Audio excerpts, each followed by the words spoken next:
You did the fitting, you know what you want to change, now what? Today for Tricky Thursday, we are going to take those fitting adjustments you made in the fitting and correct your pattern.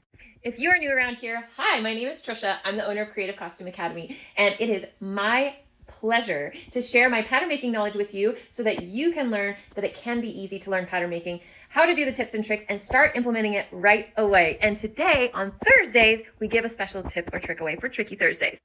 A little disclaimer about what adjustments I'm sharing with you today. First is I always highly recommend that you do a mock-up, and you'll see why in a second. And the other thing is I can't go over every possible adjustment and how to change it back to your pattern because everybody is different. But I hope this will help you next time you're making adjustments.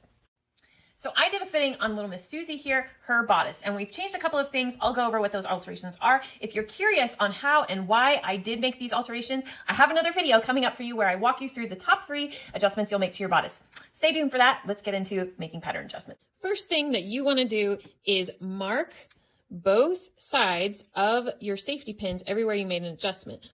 Also, I will be concentrating on one side because this pattern is symmetrical. So I have found the middle of my back that was on fold. I'll be cutting along this line and getting rid of that side.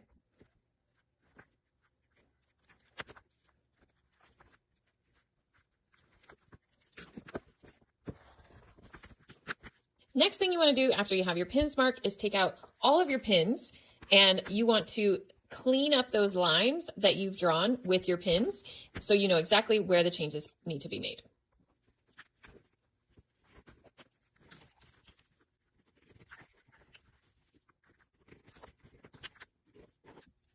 After you know where your changes are going to clearly be made, I want to let it out here at the seam. I'm going to take it in here is what that means. I want to take this dart of fabric out of my armhole. So I'm going to actually swing it down into this dart. I want to move this dart to here. We'll get to that in a second.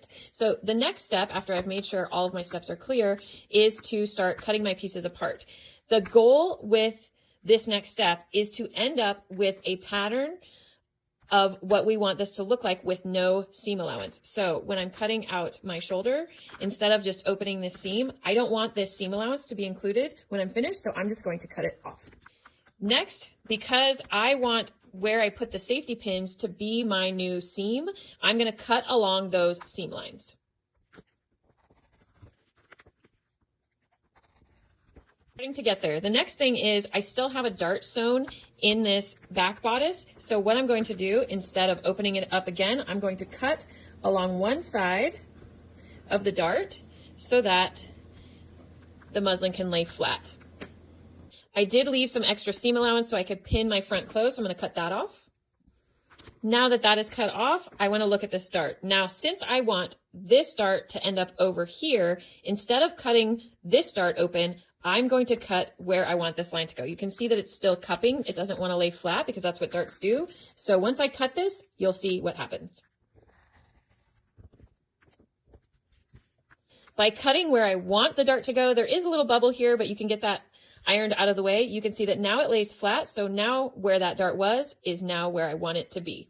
For this one, I'm going to leave it here and I'll show you on paper what we're going to do. By cutting off all of the seam allowance and having the seam allowance marked on your pattern, I can see where I did not make changes and where I did make changes. So what the next step is to draw in where those changes are. Here, where I extended out at the side seam, here where I came in at the side seam, and where I want my new dart placement to be. I have drawn in my new dart, my new side seam, and copied this dart here. The purple are the lines that now I want to go by because that's what works for me. I don't want to keep this dart here, so I'm going to do basic dart manipulation to move that dart, that's extra fullness that I don't want in my armhole. Close this. With that closed, this now is the dart that I want.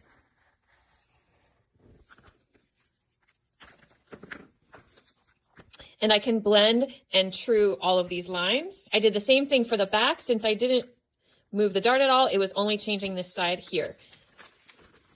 After I've made all the adjustments I care to make, I want to make sure I walk my seams and either take off the remaining seam allowance or back off your dart, add in the seam allowance that you need, and work from there.